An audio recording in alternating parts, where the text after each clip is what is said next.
এই যে আপা, আপনি তাড়াতাড়ি বাড়ি যান, বাড়ি যাইয়া বোরকা আর হিজাব পরিয়ে বাইরে যান। কেন, কি হয়েছে? আপনি কে? আমি যেই হই, আপনি বেপরদায় খাড়াই রয়েছেন কেন রাস্তার মধ্যে? যান, আপনি যাইয়া হিজাব আর বোরকা পরিয়ে আসেন। এই ভাই, কে কোথায় আছেন? এই দেখেন, এই লোকটা আমাকে বিরক্ত করছে। ভাই ডিস্টার্ব করতেছেন কেন আপনি? ওরে ভাই, এই মহিলা বেপরদায় রাস্তায় খাড়াই আছিল। আমি তাকে বোরকার দাওয়াত দিয়ে বললাম যে আপা ভিতরে যাইয়া বোরকা আর হিজাবটা পরিয়ে আসেন। পর্দার দাওয়াত দিতে হইছো? তুমি কিডা? তুমি কি ওর বাপ, না ভাই, না চাচা? না। তাইলে তুমি দাওয়াত দেওয়ার কিডা? আরে আল্লাহ, এটা কি আমার আইয়া বসে?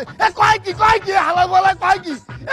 তুই যা বেগানা পুরুষ হইয়া তুই মাথা দিয়ে দাওয়াত দাও, হালাল বলা তোর না মারলে মোর ইমানই থাকবে না। হারাম করে মার, মার।